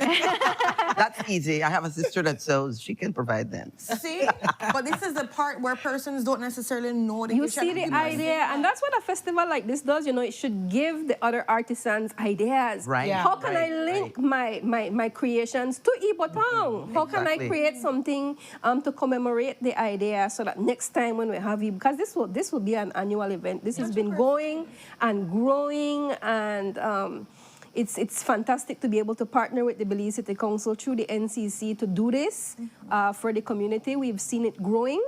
And because I could remember when we started, we had like 20 odd vendors. The next year we had 30 odd. Yes. This year we have like Over 60 vendors. Well, looking at the flyer, it looks so. Yeah. It looks so. But you see the growth, you see persons able to say, you know, I want to be a part of this. Yes. But like Ms. Kim said, I have my product, but I know that specifically for Emancipation Day, I need to try like what. Yes, of course, of course. So it's that kind of thing. Yes. You I'm not even talk about the music. a lot of things. Tell me. I want to tell you about the farmers market because that's exciting for me.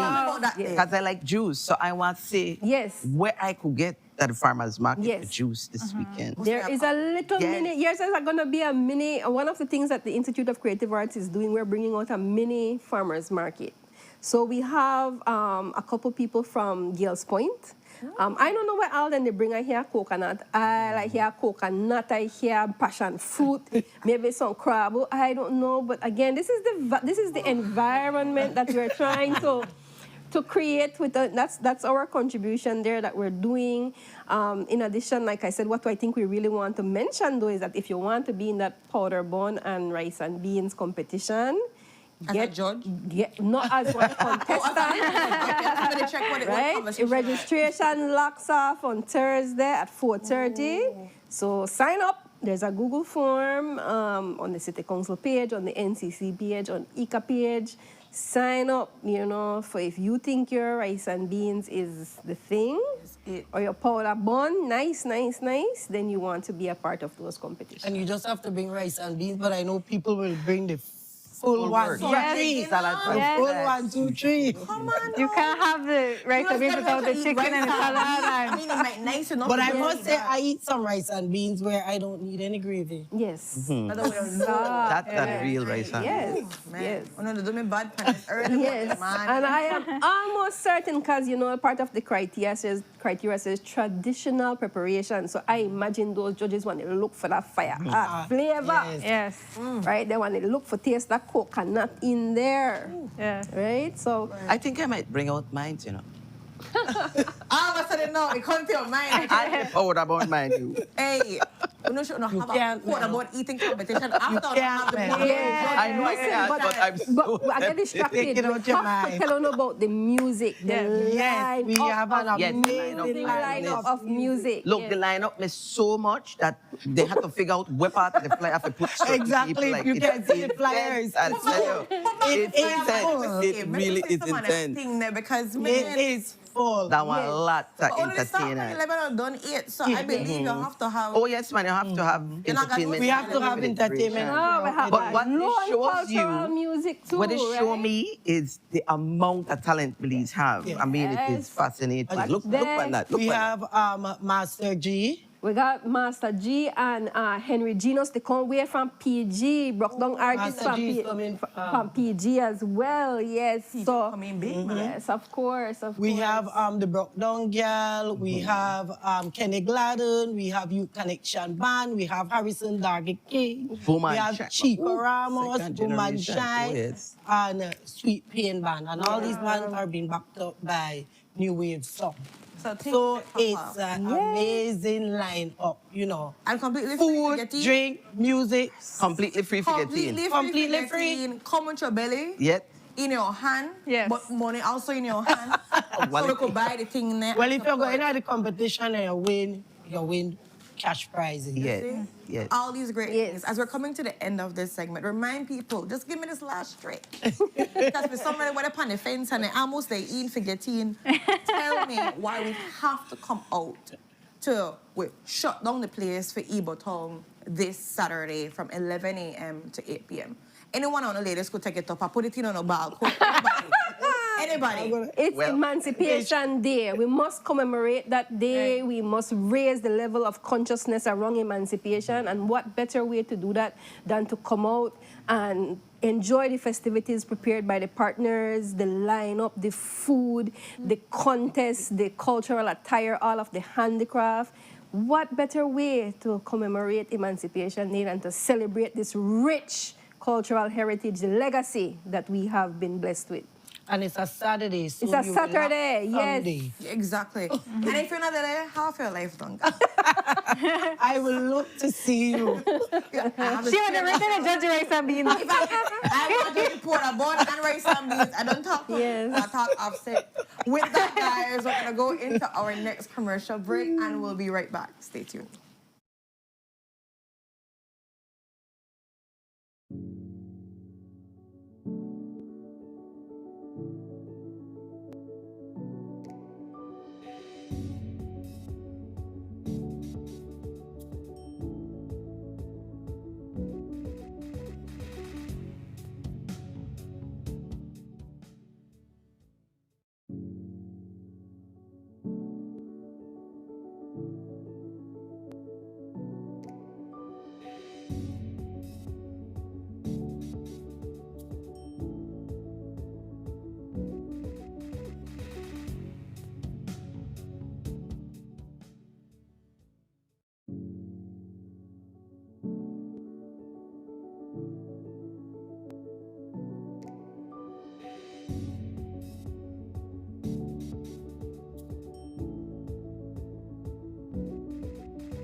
Belize is growing, and as our nation grows, so does the demand for electricity and new energy solutions. More homes, more businesses, more opportunities.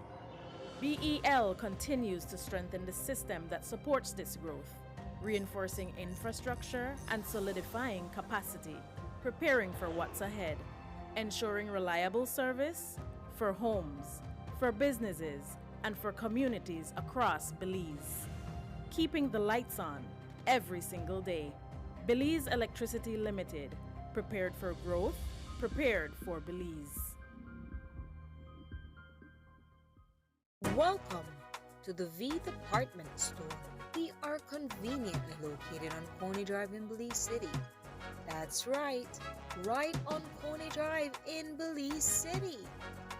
At the V Department Store, we offer a wide variety of groceries, cosmetics, kitchen appliances, kitchenware, electronics, and more.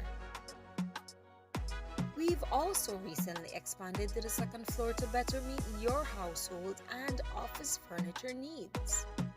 We now have a wide variety of furniture, home decor, and accessories. We have a shared vision for a comfortable and customer-friendly shopping experience. Visit us today and be warmly greeted by our reasonable prices and cordial staff. The V Department Store. Experience the ultimate shopping destination.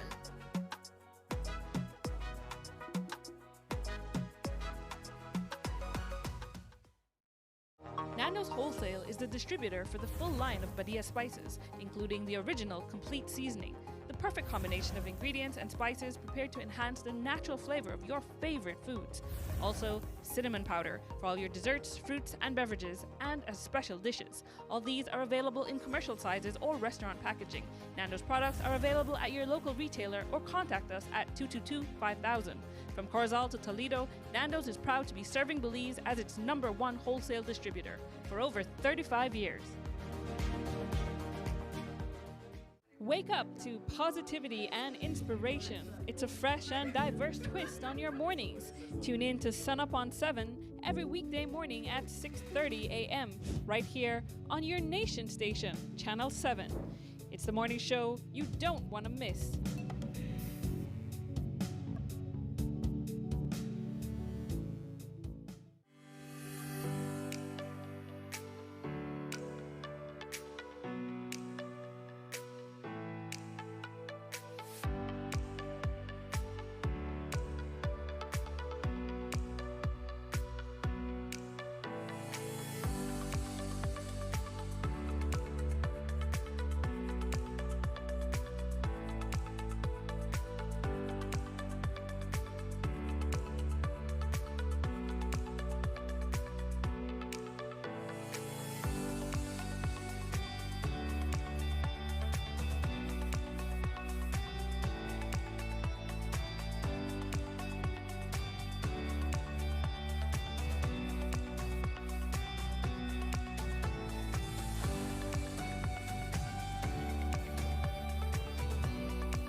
We are back, Boozers. Yes, the show is flying by super, super fast. It's because we had that helping serving of beef, and then we just dive into it. Just before the break, we were talking about the Ibotong Festival that's happening this Saturday from 11 a.m. to 8 p.m. at the Isaiah Mortar Square. And now we're diving into another exciting conversation because we're here with Friends for Conservation and Development about the call for new rangers. So here on the couch, we have Mr. Derek Chan, who is from the Chickabul National Park. He's the Chickabul National Park Manager. Good morning, Mr. Derek. How are you doing? Hello, good morning. What is the temperature like from 1 to 10? 10 being like, I'm really excited for the Monday. 1 being like, please put me back in my bed. Boy, we came from almost say the highlands down to the city, so it went changing. But up there, I think it would be like around, I don't know, 6, 7. Okay, 6, that's not bad. I could work with that number. And then we have also Mr. Rafael Manzanero, who's the Executive Director of Friends for Conservation and Development. How are you doing, Mr. Rafael? I'm doing fine, yeah, thanks so much. You're at 10 too, or where are you at for? Here, I am excited about this show for this morning. I'm quite ready for it.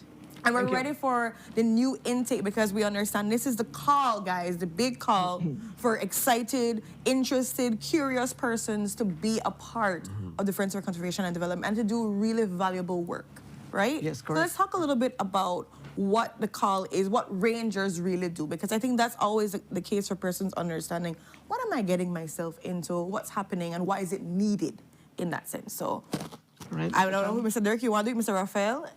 Yeah. Yeah, so actually, we are calling for rangers. We do it, we hire throughout the year, but, once a year we want to make a call for... A big call. A big call. Ah, okay. But, we are out there in the Chickabul humbly protecting the Chickabul. It's been thanks to the rangers.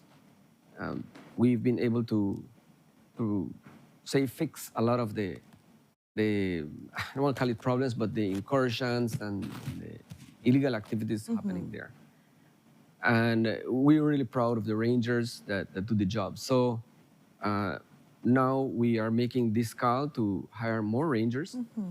And we also have a video that we are going to put up in this coming days here. about the different work that rangers do in the field, right? Many young Belizeans, I think they don't really know what park ranger, because that's the correct word, park ranger. Park ranger. Right? What they do. So, park ranger is field work, it's adventure, it's discovering, it's jungle, it's every day is a different day in the jungle. Mostly we are collecting information of wildlife, even the weather, about encroachments, different activities, that pertain to the protection of the park. And they also rangers involved in upholding the laws. So rangers are trained properly. So they have to go through a police training, special constable training, and they'll get their status of special constable so that they can arrest. And they also do weapon handling, because that's something that rangers also have to done with firearms. That's mainly for protection. They also will train in the environmental laws, of course. Okay. And jungle survival, and particularly first aid and rescue. Jungle rescue, cave rescue, any emergency. They all have to train individually and in teams in case there's an emergency out there. The Chiquibull has tourism also, through the Caracol area. There is roads, and there is, even a ranger can get injured and might need evacuation. So rangers have to train in this type of activity. And of course, being away from home, I think, is part of being a ranger. And living in the jungle, being able to leave your home, your TV, your comfort of home, and go into the comfort of the forest, The forest. So for that purpose, we made the video where the people could see, the different activities that they are carrying out there in the jungle. So it is a very, I would say, it's a job that it makes you feel that you are being purposeful, right? Serving. You're serving out there.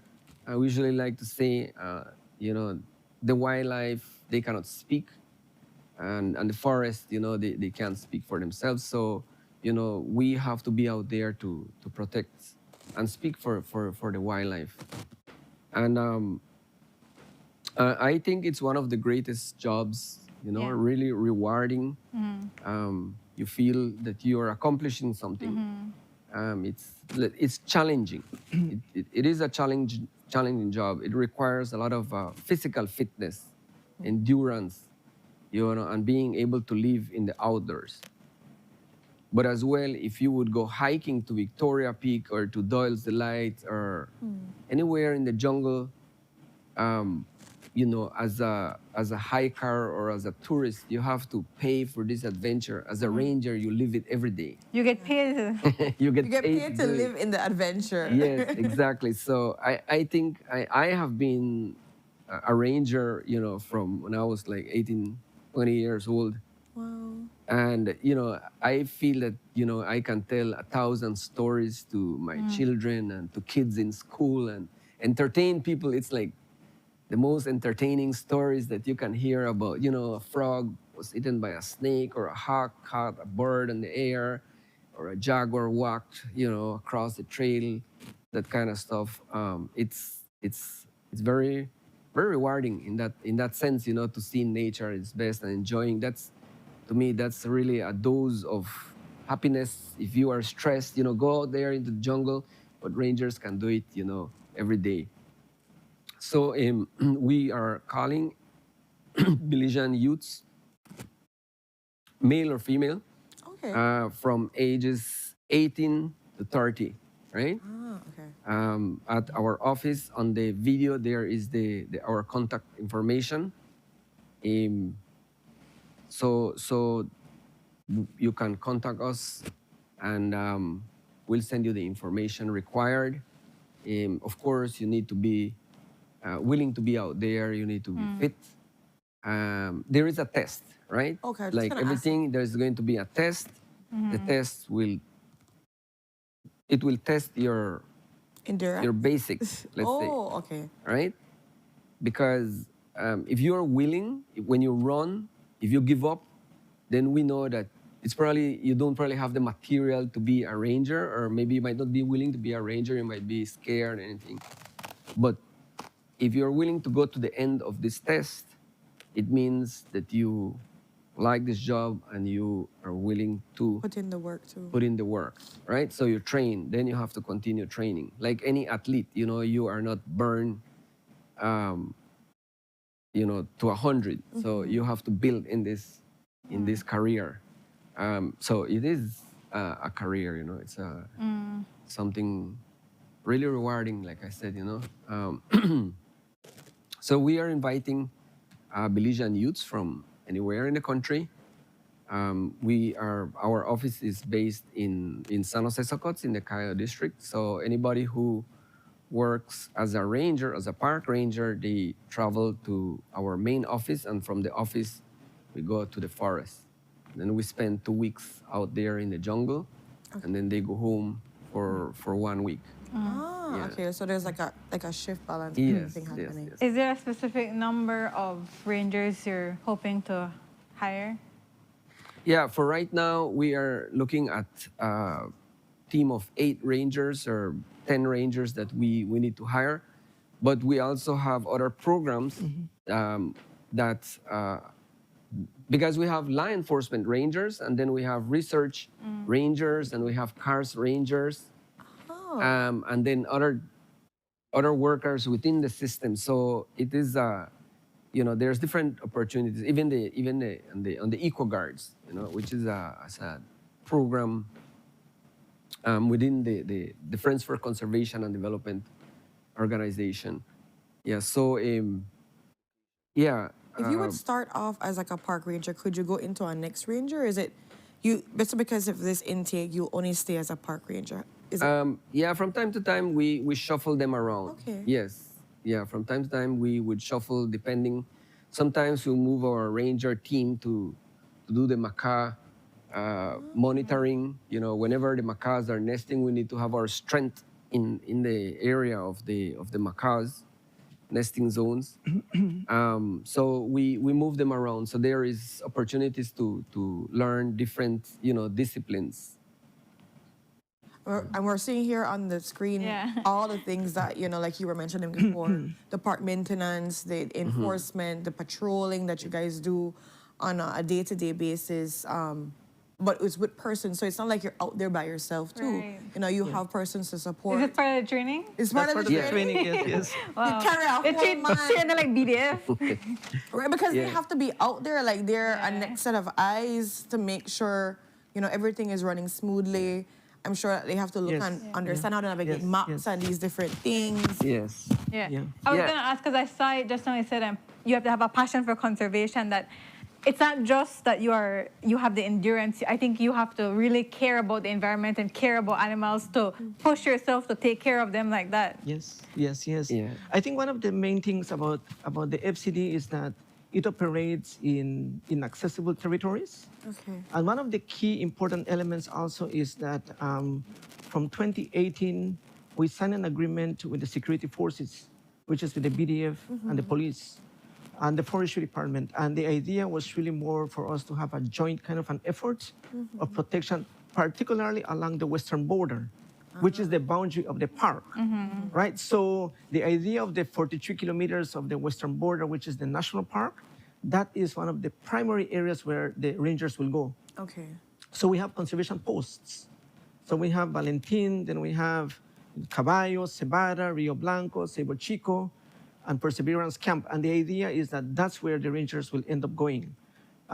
So normally at the very beginning, the rangers are deployed into these areas. And eventually over a time period, they might have their foot already hurting or their knees, particularly their knees. After a couple of years, let's say 4 or 5 years. So that's when we would actually tend to move them to other areas which are really more soft, where they can go like to Vaca. I mean, Vaca is much more easier I mean, I'm talking about the Vaca Forest Reserve, or they might go to the Baldy Beacon in the Mountain Pine Ridge. I mean, those areas are really much more soft. But at this moment in time, what we are looking at are really young boys and girls that are able now to do really that kind of the work, the rigorous work that it requires to maintain our presence along in these conservation posts. And like what Mr. Chan mentioned, the ranger is no longer, I mean, in the past, and still in some countries, you know, in some countries in Central America, a ranger is a guy who likes the bush, right? Here, it is a profession. It is. At FCD, it is a profession that we are looking also at young boys who are looking at a career. We're looking at young girls who want to make a career out in terms of this field of operations. So we don't want a guy who comes in only for 1 year. We want guys who can stay with us for a number of years, because also of the investment that we do with training. You know, so they have to pass through all of these training programs. And they escalate also. The idea is a ranger can become a chief ranger. A chief ranger can become a chief ranger level 1, level 2, and level 3. So they can be able to move across also over the years, right? Or a park manager, Or become a park manager, a succession for Mr. Chan, right? And that's the idea, right? So that they can, and so that there is growth for young boys and girls. I mean, you know, we talk about girls, and unfortunately, we still don't have any female rangers I was at just the going moment. to ask if there's none at this time. There's none, and we welcome them. They also have to pass through the rigor of the selection process.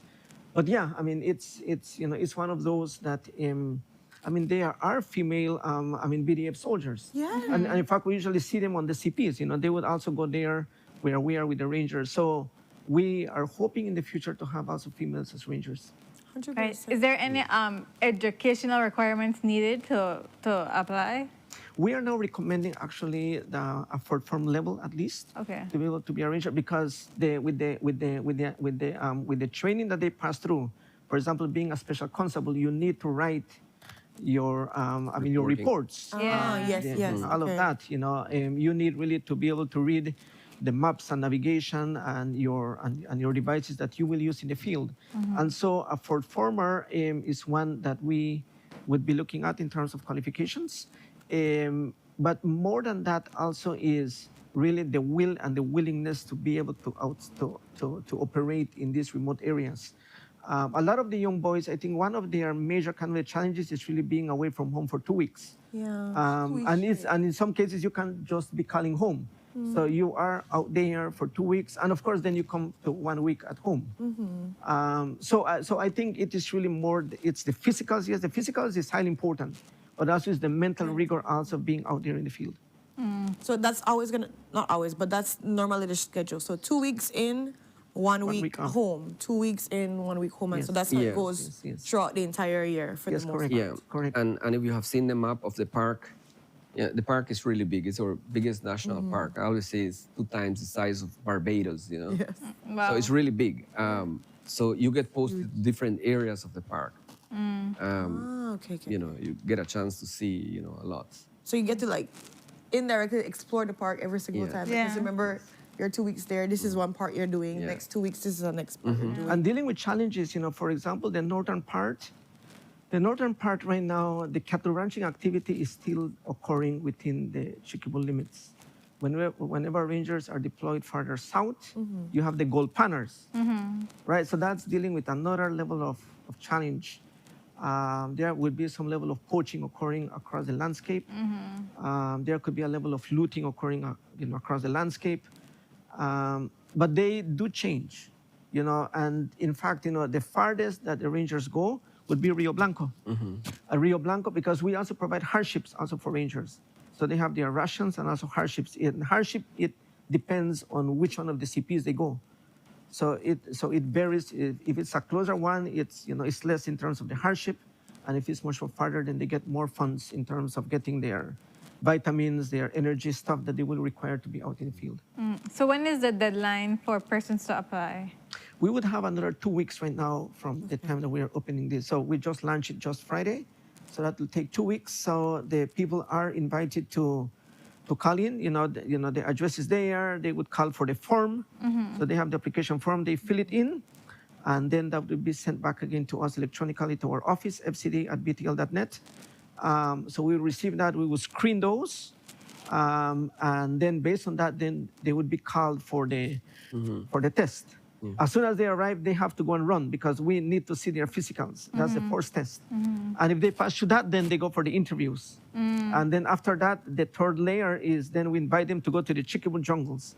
We're going to put them in the field and see how they can fare off. If they fare off quite well and they pass through the third level, then they are invited for a probationary period of 3 months. Once they pass through the 3 months, then they are basically full ahead then to be a full ranger. Wow. Okay. Yeah, it takes a lot of dedication. You have to really want it. Yeah. Yeah, and really push yourself. Process, I mean, it's not a job that's just like do. It's a job that you have to be dedicated committed to do. So of course you guys want to make sure people you get in are dedicated. Yeah. One thing I found out. Okay, a couple of things. I want to mention also that we work along with the BDF, right? So our rangers, right, Mr. Vine mentioned, we have an agreement, with the BDF, and we work alongside with them to do areas, particularly along the border. But the other thing I was going to mention is that how safe is to be a ranger, right? I've been there for 25 years, 20 in the Chikibull, more than 25 years in other parks throughout Belize. That's why we train in safety, first aid. So safety is important, right? But in the Chikibull, as you know, prior years with the illegal encroachments, it was thought not to be safe. And to a large extent, there is always a risk in everything that you do. Of course. But once again, the training. But nowadays, that has reduced. We are having very good communication now with communities.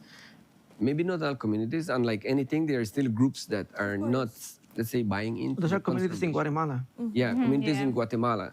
But like anything, even in the city, you will see police walking, but there's still a level of crime, right? Yeah. And on safety, you could get knocked by a vehicle or whatever. But the point is that, in terms of safety, it is safe now, safer in terms of that, let's say, illegal encroachments or the border kind of stuff here. And thanks again to the rangers, and I also want to mention the BDF at this time, is because of the work we've been doing with ranger protection of the park, we have a better relationship along the border and more protection for the park. So we cannot bring down our guards. The next level of rangers is to train them in education, communication. Nice. And as you can see, you will be able to see in the video later, the public might be able to see it later, is we are getting a lot more schools into the Chikibull now because of the paved road. So more Belizeans are coming into the park. So we need to be able to educate all these Belizeans as to, what is this here? Why is it important for us, for the country, for our economy, right? Tourism, etc.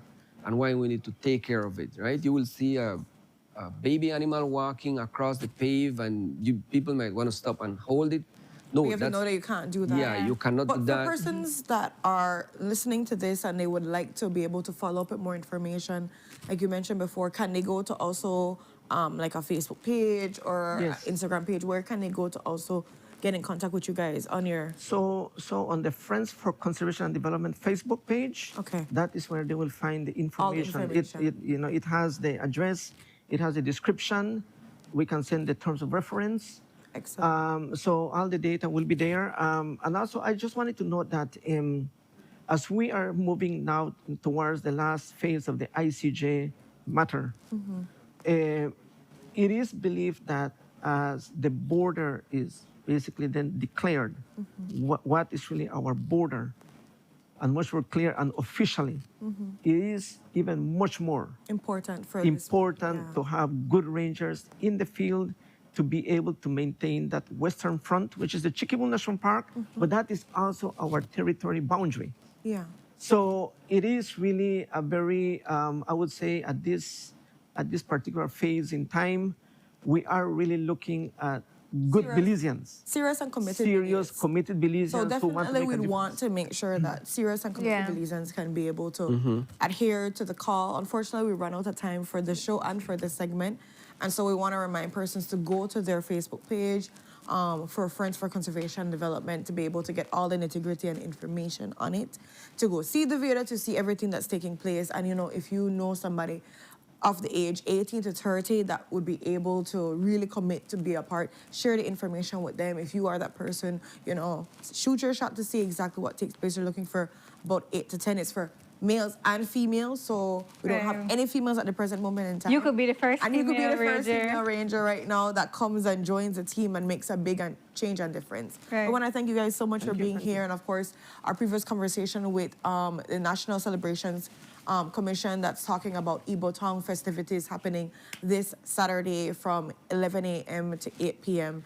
Go out and enjoy all these different festivities. And with that, we've come to the ending of the show. We're gonna send you guys off on your Fantabulous Monday. Fantabulous Monday. Look at you. Fill in the blanks, Courtney. Fill in the blanks. And now we play music. Music. Oh, nothing.